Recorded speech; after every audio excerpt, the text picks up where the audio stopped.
기독교가 알려져 있는 어느 나라에서 일부 정치인들이 공개 포럼에서 그리스도에 대한 언급을 반대하는 이유 중에 하나가 예수 그리스도께서 만왕의 왕 되시며 만주의 주님이 되신다고 하는 사실이 자기들의 정치적 권력이나 통치에 어떤 위협이나 방해가 된다고 생각하기 때문이라고 의문을 가져볼 수가 있습니다. 저는 잘 모르겠지만 그냥 한번 공개적인 의문을 가져보는 겁니다. 자, 오늘 주제는 요한계시록 20장에 나오는 그리스도의 천년 통치에 관한 내용입니다. 일단 계시록 20장 1절로 8절을 보겠습니다. 또 내가 보매 천사가 무저갱 열쇠와 큰 쇠사슬을 그 손에 가지고 하늘로서 내려와서 용을 잡으니 곧 옛뱀이요 마귀요 사단이라 잡아 1천년 동안 결박하여 무저갱에 던져 잠그고 그 위에 인봉하여 천년이 차도록 자신은 만국을 미혹하지 못하게 하였다가 그 후에는 반드시 잠깐 놓이리라. 또 내가 보좌들을 보니 거기 앉은 자들이 있어 심판하는 권세를 받았더라. 또 내가 보니 예수의 증거와 하나님의 말씀을 인하여 목배임을 받은 자들의 영혼들과 또 짐승과 그의 우상에게 경배하지도 아니하고 이마와 손에 그의 표를 받지도 아니한 자들이 살아서 그리스도로 더불어 천년 동안 왕노릇하니 그 나머지 죽은 자들은 그 천년이 차기까지 살지 못하더라. 이는 첫째 부활이라. 이 첫째 부활에 참여하는 자들은 복이 있고 거룩하도다. 둘째 사망이 그들을 다스리는 권세가 없고 도리어 그들이 하나님과 그리스도의 제사장이 되어 천년 동안 그리스도로 더불어 왕노릇하리라. 천년이 참에 사단이 그 옥에서 놓여 나와서 땅의 사방 백성 곧 곡과 마곡을 미혹하고 모아 싸움을 붙이리니 그 수가 바다모래 같으리라. 자, 우리는 이 8구절의 말씀 속에서 천년, 1,000 years 라고 하는 말이 6번 언급된 것을 알 수가 있는데, 첫 번째는 2절에 사단이 천년 동안 묶인다. 두 번째는 3절에 천년이 끝나면 놓인다. 세 번째로는 4절에 나와 있는 그리스도로 더불어 천년 동안 왕노릇한다. 네 번째로 5절에 보면 천년이 차기까지 살지 못하더라. 다섯 번째는 6절에 첫째 부활에 참여하는 자들은 그리스도의 제사장이 되어 천년 동안 그리스도와 함께 왕노릇한다. 여섯 번째로 마지막으로 7절에 천년이 참에 사단이 그 옥에서 놓이리라고 했습니다. 자, 여기서 우리가 주지해야 될 것은 이 계시록 20장 4절과 6절에만 그리스도의 천년 통치에 대한 언급이 있고, 이 외에 다른 계시록이나 나머지 65권의 성경에는 이 천년 통치에 대한 언급이 한마디도 나오지 않습니다. 그러니까 이 두 구절, 계시록 20장 4절과 6절을 통해서 예수 그리스도의 천년 통치에 대한 교리가 생겨났습니다. 그냥 간단히 천년 통치에 대한 교리가 생겨난 게 아니라 상상을 초월하는, 이루 헤아릴 수 없는 수많은 환상적 추리소설이 쓰여진 겁니다. 이 두 구절을 근거로 그리스도께서 재림하실 때 그리스도께서 한 왕국을 예루살렘에 세우시고 천년 동안 평화와 풍요의 왕국으로, 단일 정부로 이 지구를 물리적으로 다스릴 것이라고 가르치고 있는데, 그리고 그것을 믿는 사람들이 많은데 전천년주의자라고 얘기합니다. 프리밀레니얼리스트라고 불리우고 전천년주의를 프리밀레니얼리즘이라고 부릅니다. 그들의 대부분은 복음주의 교회 교인들이고, 복음주의 교회 교인들은 대부분 그렇게 믿고 있어요. 그 다음에 이 말씀을 근거로 한 부천년주의자들이라는 게 있어요. 그러니까 전천년주의자들은 예수 그리스도께서 재림하셔서 이 땅에 정부를 세우시는데 수도는 예루살렘으로 하고 천년 동안 다스릴 것이다라는 얘기고, 후천년이라는 얘기는 천년의 유토피아 기간이 끝난 후에 예수님께서 오실 것이다. 그 전에는 오시지 않는다. 라고 주장하는 분들이 있어요. 이걸 후천년주의자들이라고 그래요. 포스트 밀레니얼리스트 혹은 포스트 밀레니얼리즘이라고 부릅니다. 자, 세 번째로는 성경이 그런 전천년설이나 후천년설을 가리키고 있지 않다고 믿는 사람들이지요. 그러니까 other millennialists, 다른 천년주의자들도 있습니다. 이렇게 보통 그리스도의 천년 통치에 관해서는 세 부류의 신앙인들이 있어요. 자, 따라서 천년 왕국설은 밀레니얼리즘은 만왕의 왕이요 만주의 주로서 그리스도의 왕국을 설립하고 그리스도께서 이 세상을 실제로 물리적으로 단일 정부로 통치하실 것에 중점을 둔 교리인데, 오늘날 우리가 흔히 듣는 천년 왕국설, 그리스도의 천년 통치설은 보통 이 전천년주의와 세대주의가 혼합된 거예요. 그러니까 이 세대주의가 뭐냐고 간단히 설명을 드릴게요. 하나님께서 창세기 1장에 보면 6일 동안 천지 만물을 창조하셨다. 6일. 그리고 일곱째 날에는 쉬셨다. 쉬심. 이거를 예를 들어서 베드로후서 3장 8절에 보면 사도 베드로가 주님께는 하루가 천년 같고 천년이 하루 같으니까 하루를 천년으로 계산을 하면 6천년이 된다는 거예요. 그러니까 구약 4천년, 신약 2천년. 그러면은 6천년의 세월이 지나면 일곱째 날, 즉 7천년이 시작되면 마지막이라는 거지. 이게 세대주의입니다. 그러니까 이렇게 계산을 하는데, 그 얘기는 무슨 얘기예요? 2022년이니까 지금 성서적 연대로 보면 6천년이 지났고 2022년이니까 이미 일곱째 달에 들어섰다는 거야. 그러니까 이제 예루살렘에 다윗의 보좌를 설립하시고 이 지구 전체를 다스리기 위해서 예수 그리스도께서 이제 곧 오시겠다는 거예요. 왜? 마지막 날이니까. 이렇게 해석하는 것이 세대주의인데, 전천년주의와 이 세대주의에 혼합된 것이 오늘날 우리가 보통 듣는 천년왕국설이고 그리스도의 천년 통치설입니다. 그러면 이게 과연 성경이 이거를 가르치고 있느냐? 특히 계시록 20장 1절로 8절 말씀이 이 예수 그리스도의 천년 왕국을 그 문자 그대로 천년 통치라고 하는 말이 글자 그대로 물리적인 그 실제의 천년이냐, 이거를 우리가 생각해 봐야 되는 거예요. 자, 첫 번째로 오늘 우리는 성경 전체에서 오직 한 구절만, 이 계시록 20장 1절로 8절에만 전천년설이 주장하는 천년 왕국, 천년 통치에 대해서 언급하고 있는데, 우리가 이 말씀을, 이 구절을 제대로 바로 알기 위해서는 계시록이 어떤 책인가를 알아야 됩니다. 계시록은 표적과 상징으로 기록된 책입니다. Signs and Symbols. 그러니까 계시록은 묵시적인 설교고 묵시적 언어, Apocalyptic Preaching and Languages. 그러니까 바로 얘기를 하지 아니하고 어떤 것을 상징하는 것을 사용하고 어떤 것을 암시하는 묵시적 언어와 가르침으로 쓰여졌으니까 문자를 그대로 해석하는 것은 맞지 않지요.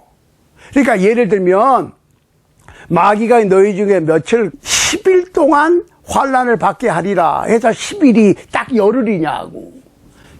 10일.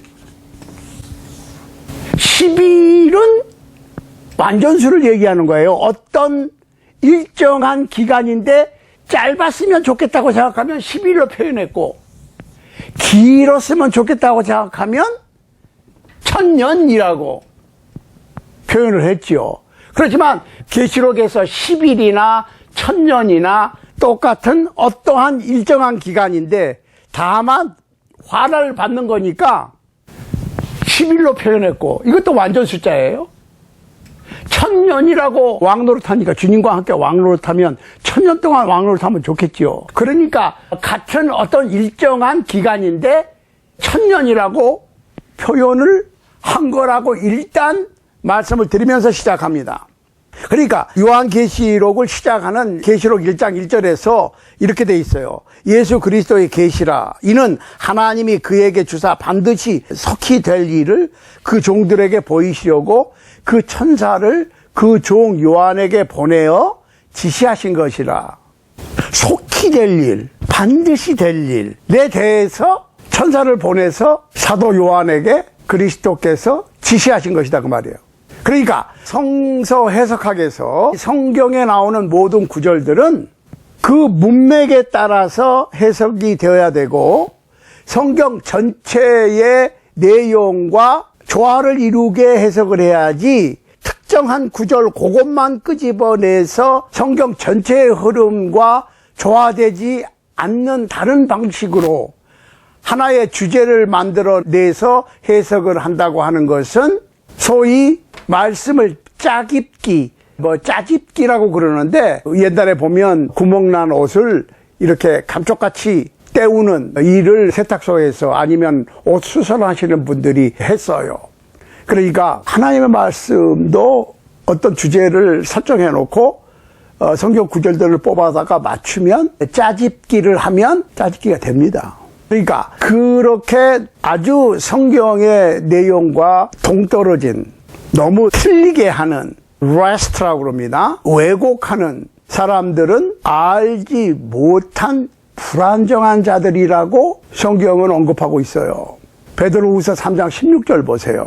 알지 못한, 배우지 못한 무식한 자들이 성경을 마음대로 해석하다가 스스로 멸망에 이르게 된다라고 지적을 하십니다. 그러니까 성경을 해석하는 성서 해석법을 알고 해석을 해야 된다는 얘기예요. 내가 그저 어떤 특정한 교리를 만들어낼 수도 있다니까요. 그렇지만 그것이 성경 말씀들을, 구절들을 짜깁기 해서 그럴듯하게 보일 수 있지만 성서의 흐름과 전혀 맞지 않는 설이나 학론이 나올 수가 있다는 거예요. 그러다 보면 말씀이 이럴 때는 이렇게 주장하게 되고, 같은 내용을 저럴 때는 저렇게 주장을 하니까 마치 하나님의 말씀이 모순된 것처럼 보이는 경우가 있는데, 그거는 하나님께서 모순된 것이 아니고 성경을 해석하는 그분들이 모순되게 해석하기 때문에 그런 결과가 나오는 거예요. 사도 요한은 하나님의 말씀과 예수 그리스도의 증거를 인하여, 계시록 1장 9절, 즉 그리스도를 전파하는 것 때문에, 복음 전파 때문에 반모섬에 유배를 당했습니다. 요한은 7교회, 아시아의 7교회와 다른 지역의 교회의 제자들이 심한 박해를 받고 있음을 알고 있었어요. 그러니까 사도 요한이 천사를 통해서 주님께로부터 받은 소식은, 하나님께서는 하나님의 백성들이 어떤 박해를 당하고 있는지를 알고 계신다는 겁니다. 아신다는 거야. 하나님께서 다 아신다. 아시는 것뿐만 아니라 앞으로 더 자주, 더 심한 박해가 있을 것이다.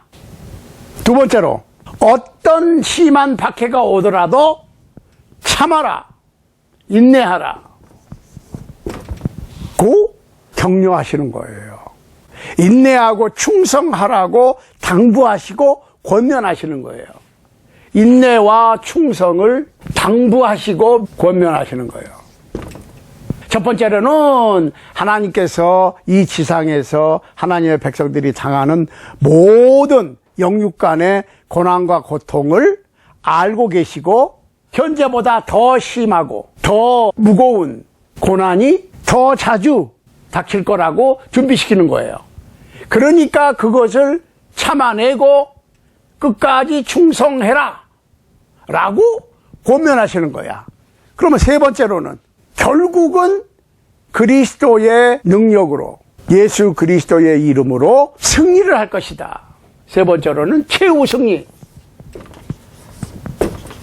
승리는 하나님의 백성에게 있다. 이 세 가지를 강조하시는 거예요. 요한계시록이. 자, 그러니까 이제 본격적으로 천년 통치설에 대해서 한번 생각을 해보겠어요. 그런데 이 천년 통치 내용은 계시록 20장에 나오니까 계시록 전체가 22장이니까 끝부분에 나오거든요. 그러면은 여러분들이 감이 와야 돼. 자, 계시록에 기록된 목적이 뭐예요? 하나님께서 하나님의 백성들이 당하는 고통을 알고 계신다. 앞으로는 더 크고 더 자주 핍박이 임할 것이다. 하나님의 백성에게. 그러니까 끝까지 인내하고 충성해라. 참아내라. 그러면 그리스도의 이름으로, 그리스도의 능력으로 최후의 승리를 얻게 될 것이다. 그런데 이 천년왕국 통치설이 계시록 전체 22장 중에서 20장에 나오니까 끝부분이라는 얘기예요. 결론 부분이라는 얘기입니다. 그러니까 이 내용이 하나님의 백성들이 얻을 승리의 약속의 말씀이라는 겁니다. 그냥 직접 얘기 안 하고 묵시적인 언어로 그리스도와 함께 1000년 동안 살아 통치할 것이다. 나중에 계시록에 나오는 모든 숫자에 대해서 어떤 숫자는 무엇을 상징하는가를 공부할 시간이 따로 있겠어요. 그거는 계시록 강의 시간에. 그런데 10과 1000은 같은 일정한 기간을 의미하는 완전수인데 짧았으면 좋겠다고 생각되는 핍박과 고통과 고난은 10일이라고 표현했고 길면 길수록 신나고 좋은 일정 기간이라면 1000년으로 표현한 것이지 문자 그대로 10일 혹은 1000년을 직접 얘기하는 것이 아니라는 거예요. 묵시적 언어니까. 자, 문제는 이 계시록 20장 1절로 8절이 그리스도께서 재림하시면 이 땅에 오셔서 평화와 번영의 왕국을 세우시고 예루살렘을 수도로 해서 1000년 동안 통치하시며 성도들이 그리스도와 함께 이 세상을 통치할 것이라고 문자적으로 가르치고 있느냐 하는 겁니다. 여기서 이제 계시록 20장 1절을 한번 자세히 보겠어요. 또 내가 보매 천사가 무저갱 열쇠와 큰 쇠사슬을 그 손에 가지고 하늘로서 내려와서 자, 여기서 상징적인 단어가 나와요. 열쇠, 그 다음에 쇠사슬, 그 다음에 무저갱, 그러니까 바닥이 없는 구덩이. 이게 상징적인 단어라고요. symbolic words. 자, 2절에 보면 용을 잡으니 곧 옛뱀이요 마귀요 사단이라 잡아 1000년 동안 결박하여. 자, 용이 나옵니다. dragon, 옛뱀, old serpent. 사단이 결박한다. The binding of Satan. 그러니까 1절에 나오는 쇠사슬. 상징적인 거지. 쇠사슬로 사탄을 묶어요? 그리고 1000년이라고 하는 말이 나오는데 이 1000년도 상징적인 단어라는 거지요. 3절 보세요. 무저갱에 던져 잠그고 그 위에 임봉하여 1000년이 차도록 다시는 만국을 미혹하지 못하게 하였다가 그 후에는 반드시 잠깐 노일이라. 자, 여기서 사단을 바닥 없는 구덩이에 던져 놓고 사단을 가두는 비유적 표현에 사용된 1000년이라고 하는 숫자만 문자 그대로 해석하고 나머지를 상징이라고 그러면 맞습니까? 안 맞습니까? 1000년도 상징적인 표현이라는 거지. 문자 그대로 우리가 알고 있는 1년, 2년 해서 1000년이 아니고. 자, 4절을 봅시다. 또 내가 보좌들을 보니 거기 앉은 자들이 있어 심판하는 권세를 받았더라. 또 내가 보니 예수의 증거와 하나님의 말씀을 인하여 목배임을 받은 자의 영혼들과 또 짐승과 그의 우상에게 경배하지도 아니하고 이마와 손에 그의 표를 받지도 아니한 자들이 살아서 그리스도로 더불어 1000년 동안 왕노릇하니. 자, 여기서 상징적인 표현입니다. 보자. 짐승, 그 이마나 손에 있는 표, marks in their forehead or their hands. 이게 실제로 이마나 손에 어떤 표를 받는 거를 얘기하는 겁니까? 상징적인 표현이에요. 또 천년 통치, reigning with Christ 1000 years 했을 때 천년 통치만 또 문자적으로 천년이고 나머지는 상징적 표현이고 그래요? 그러니까 뭐가 안 맞아. 잘 보시라고. 5절에서 계속해서 그 나머지 죽은 자들은 그 천년이 차기까지 살지 못하더라. 이는 첫째 부활이라. 여기는 두 개의 상징적 표현이 있는데 천년 왕국의 끝과 부활입니다. 부활이 상징적 표현이라는 얘기가 아니에요. 이 구절에 나와 있는 부활을 얘기하는 거예요. 그러니까 오해하시면 안 돼. 부활이 상징적으로 있다.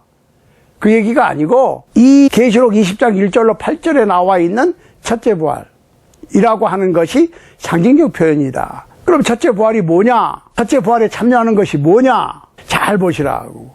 첫째 부활에 참여하는 자는 둘째 사망에 들어가지 않는다 라고 하는 표현을 성경의 전체 흐름에 맞추려면 어떻게 보는 것이 적당합니까?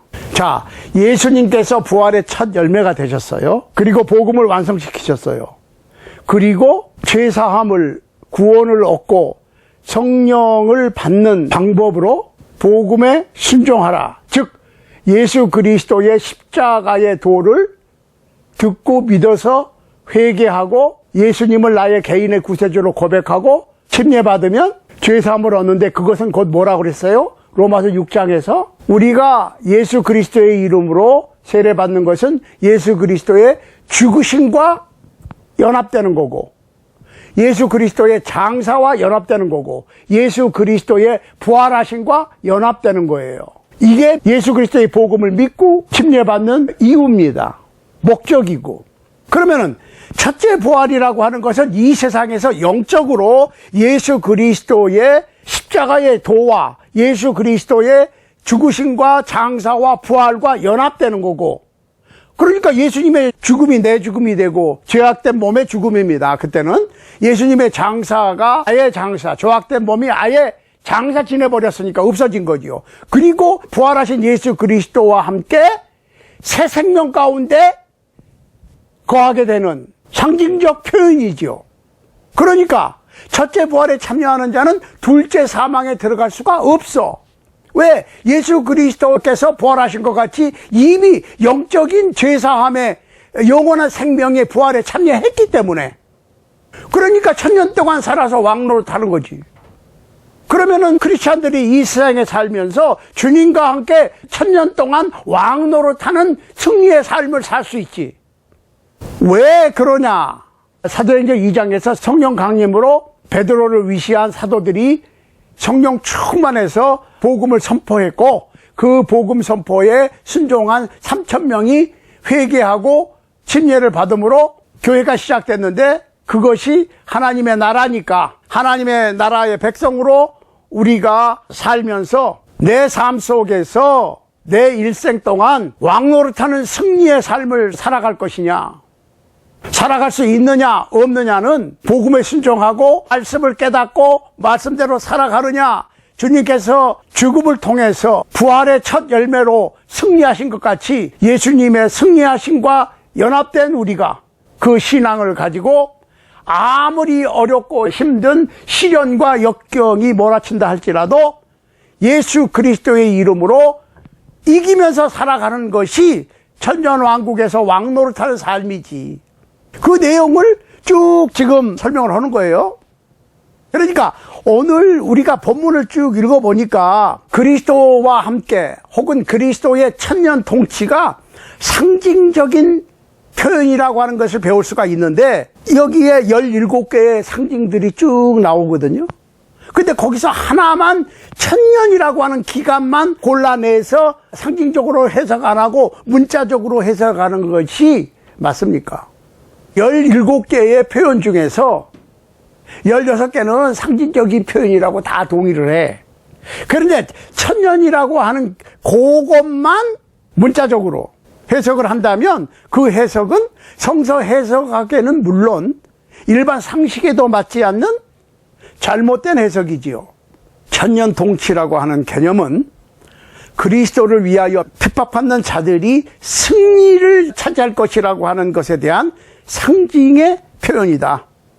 그러니까 이 천년 통치가 천년 기간 동안 통치한다는 게 아니라 각자의 삶 동안에 그리스도와 함께 1000년 동안 통치하듯 하는 그러한 삶을 영위한다.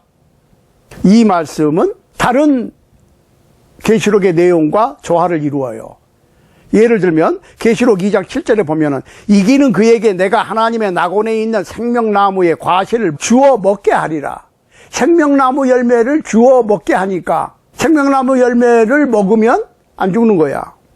생명나무 열매를 주워 먹게 한다는 얘기는 아무리 크리스찬으로 하나님의 백성으로 이 세상에서 고난과 역경을 당해도 결국은 영생을 얻는 거니까 최후의 승리죠. 자, 2장 10절 보세요. 네가 장차 받을 고난을 두려워 말라. 볼지어다 마귀가 너희 가운데 몇 사람을 옥에 던져 시험을 받게 하리니 너희가 10일 동안 환난을 받으리라. 아니 크리스찬이 10일만 딱 열흘만 환난 받는다고 그럴 것 같으면 못 참아낼 사람이 어디 있어요. 열흘인데 네가 죽도록 충성하라 해요. 그 다음에 말이 안 맞지요.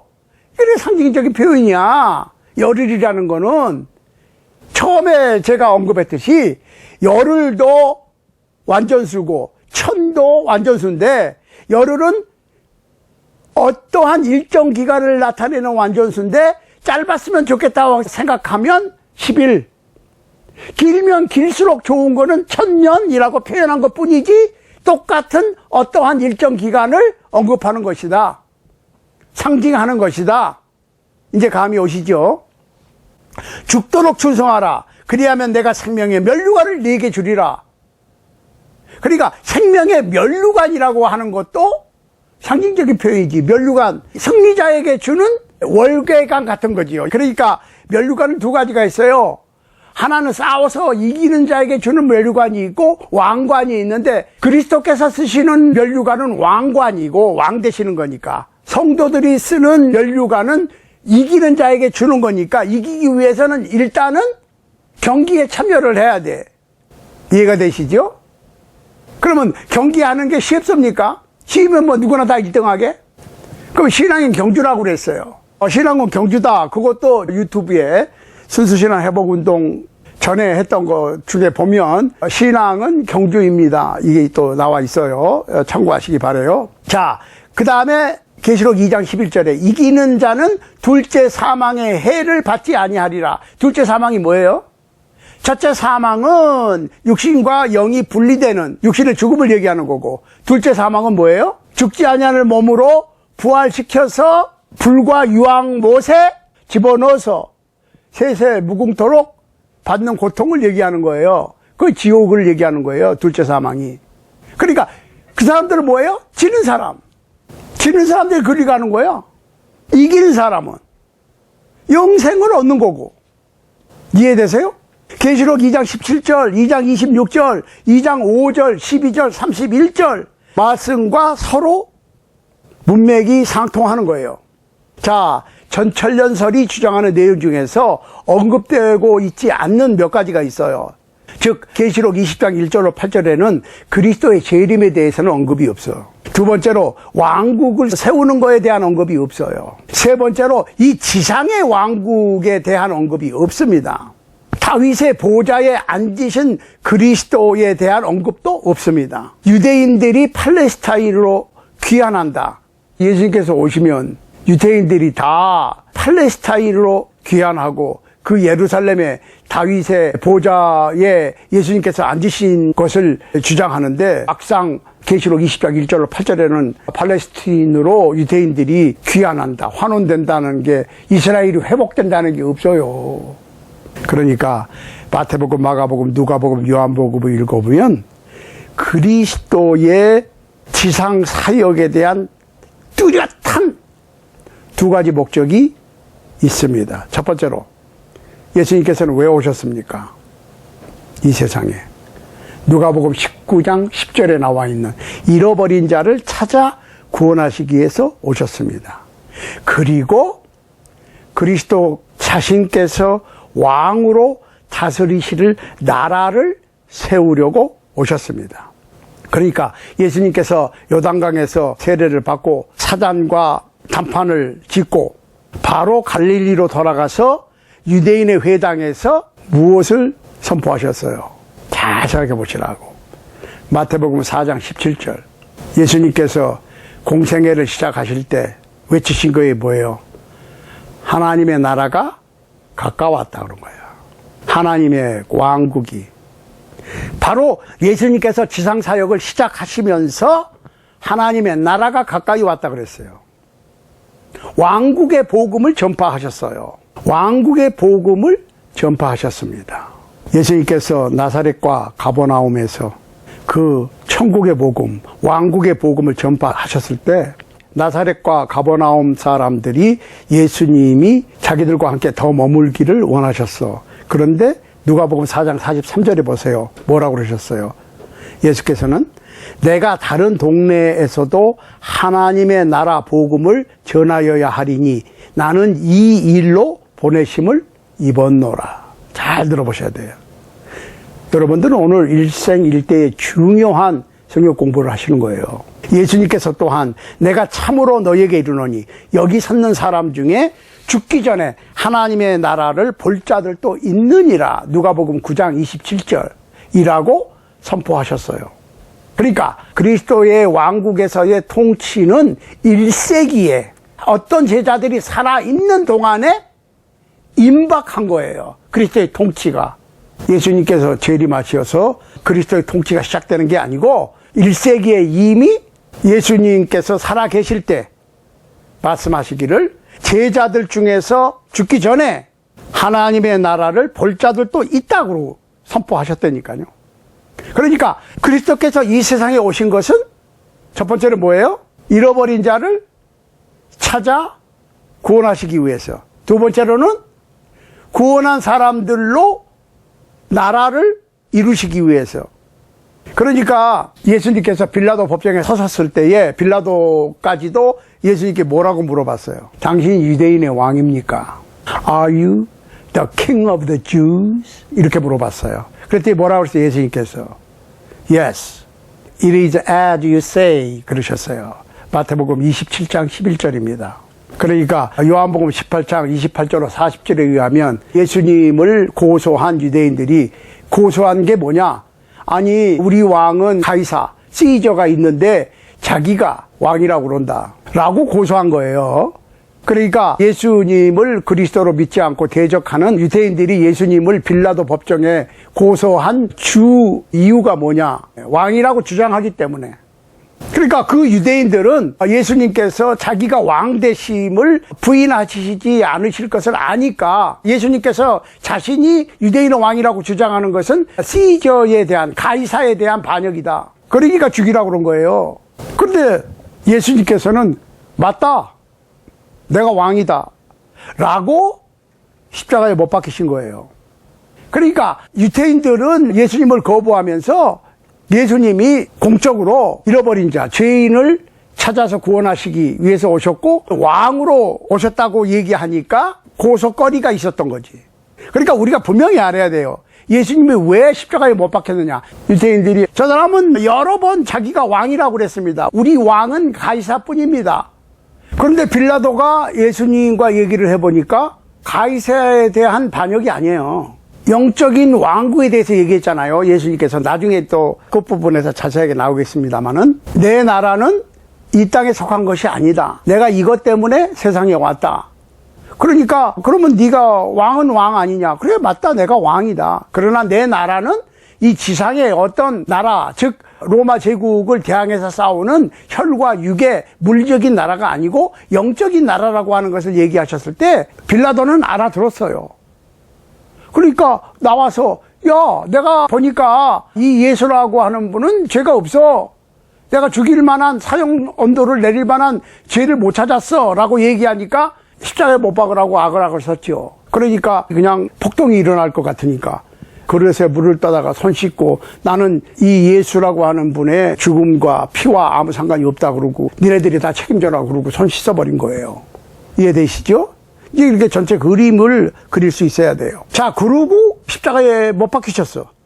그런데 죽으심으로 끝난 게 아니고 장사 되시고 죽은 자 가운데서 부활하신 후에 택하신 사도들에게 나타나셔서 하늘과 땅의 모든 권세를 내게 주셨으니 라고 마태복음 28장 18절에서 선포하셨거든요.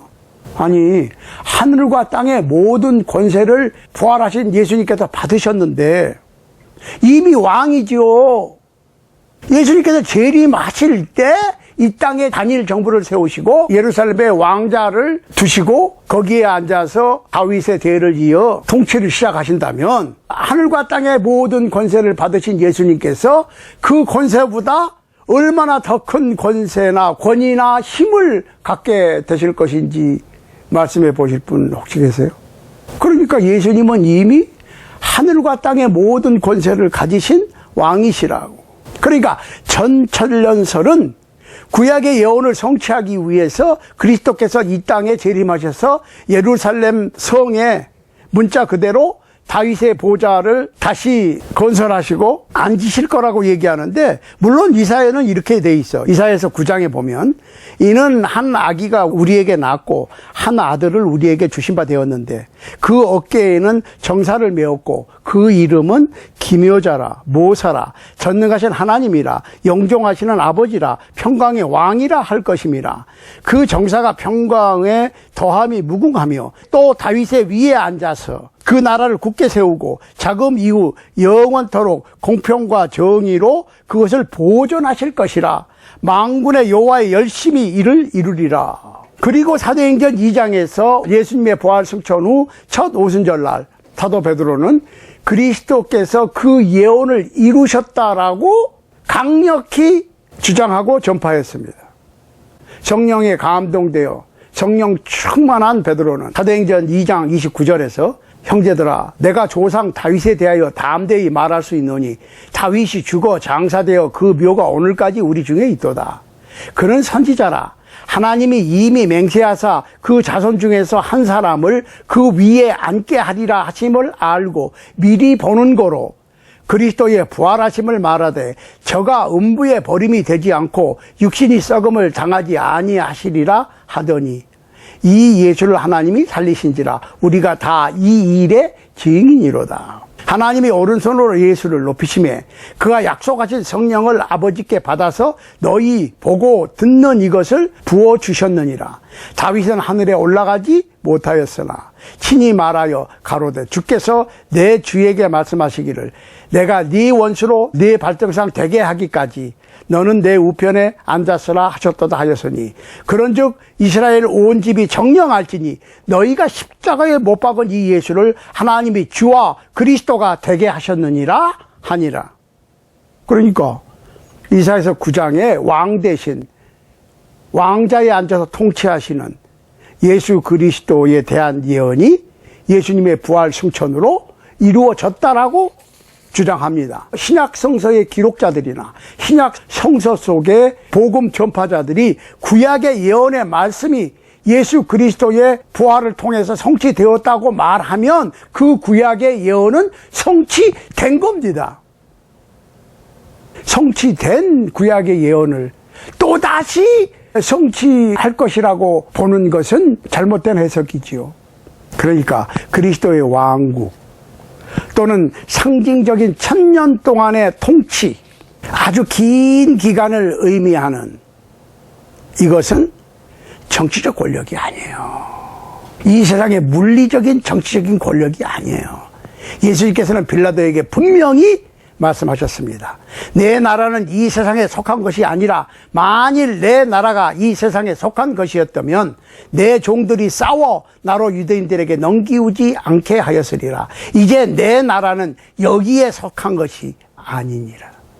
이 땅 위에 속한 것이 아니라고 요한복음 18장 36절에서 빌라도 앞에서 주장하셨는데, 그 예수 그리스도께서 세상에 오셔서 이 세상 정부들을 쓸어버리고 이 세상에다 물리적인 이 세상에 속한 왕국을 세우셔서 통치하신다고?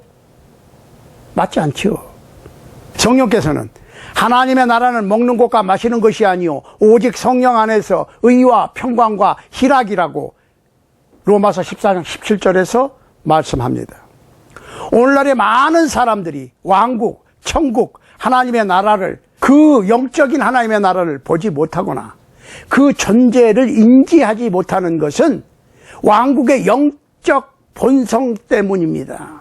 보이지 않는 그 왕국과 예수 그리스도의 통치를 인지하지 못한다고 하는 것은 영적인 하나님의 나라에 영적인 하나님의 백성이 아직 되지 못했다고 하는 증거죠. 만일 여러분들께서 진정으로 그리스도를 주님으로 영접하셨다면 그 예수 그리스도께서 바로 여러분의 왕 되신 분입니다.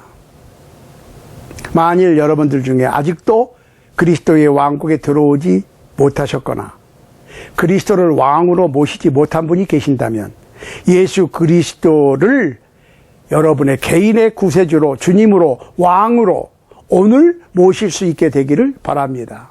회개로 죄에서 돌이켜 그리스도의 죽으심과 주님의 장사되심과 주님의 부활과 연합하는 침례를 받고 보배로운 주님의 피로 죄 씻음을 받고 성령님을 모시고 한평생을 그리스도와 함께 왕노릇하는 삶을 영위할 수 있게 되기를 우리 주님 예수 그리스도의 이름으로 간절히 소원하면서 만일 도움이 필요하신 분들은 연락 주십시오. 도와드릴 수 있는 방법을 찾아 도와드리겠습니다.